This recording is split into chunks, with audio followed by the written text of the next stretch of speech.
మోమోస్ కొరకు మైదాపిండి వేసాము. కొంచెం ఉప్పు వేయాలి, కొంచెం వాటర్ పోసి కలపాలి. ఇది పిండి చపాతి పిండి లాగా కలపాలి.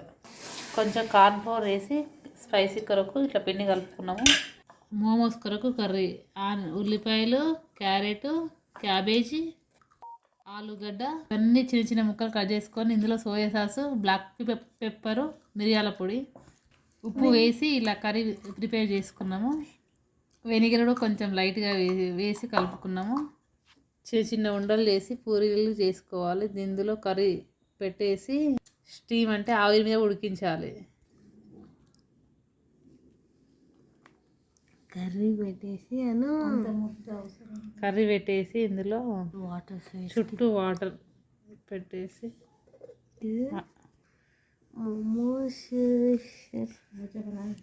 కర్రీ పెట్టి మొత్తము మోమోస్ లాగా మొత్తం ఇలా కర్రీ పెట్టుకొని ఎల్లిపాయ షేప్లో చేసుకోవాలి. మోమోస్ రెడీ చేసుకున్నాం. ఇట్లా అన్ని ఎల్లిపాయ షేప్లో ఇలా రౌండ్గా మోమోస్ రెడీ. దీన్ని ఇడ్లీ కుక్కర్లో ఆవిరి మీద స్టీమ్ మీద ఉడికించాలి. మోమోస్ కొరకు చట్నీ రెడీ. ఇందులో కుక్కర్ పెట్టి అందులో కొన్ని నీళ్ళు వేసి ఎండుమిరపకాయలు ఎండుమిరపకాయలు 4-5, అల్లం కొంచెం, టమాటాలు 3 టమాటాలు వేసి బాయిల్గా ఉడికించుకోవాలి. కొంచెం లైట్గా ఉప్పు వేసి ఉడికించుకోవాలి ఒక 5 మినిట్స్. ఇడ్లీ పాత్ర తీసుకున్నాం కదా, ఇందులో కొంచెం వాటర్ వేసి ఇడ్లీ పాత్రలో ఇలా మోమోస్ కొంచెం ఆయిల్ రాసి మోమోస్ పెట్టాలి. ఇట్లా మోమోస్ పెట్టి ఇందులో పెట్టి మూత పెట్టేసి స్టవ్ వెలిగించి పాత్ర పెట్టినాం కదా, ఇది ఆవిరి మీద ఉడికించాలి. ఒక 10 నిమిషాలలో ఉడుకుతుంది, స్టీమ్ అవుతుంది. బాయిల్ చేసుకున్నాం కదా, ఇది ఉడికింది కదా. టమాటాలు ఎండుమిర్చి, కొంచెం ఎల్లిపాయ, ఆనియన్స్ బాయిల్ చేసుకున్నాం కదా, మిక్సీ పట్టాలి. కొంచెం సాల్ట్.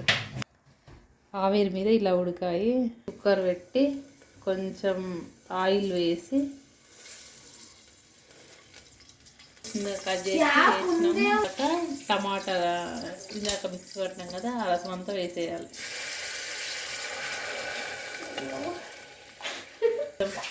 సోయా సాస్, కొంచెం వెనిగర్, ఒక 2-3 మినిట్స్ ఉడకనివ్వాలి. ఇది వాసన పచ్చివాసన ఉడకబెట్టినాం కదా, కొంచెం 2 నిమిషాలు ఉడకబెట్టాలి. ధనియాల పొడి కొంచెం ఉడికింది కదా, స్టవ్ ఆఫ్ చేసినాం. చట్నీ రెడీ అయింది. మోమోస్కి చట్నీ రెడీ. కుక్కర్లోకి వెళ్ళి తీసాము. ఇది మోమోస్ తీసాం కదా, momos ready. Chutney momos ready.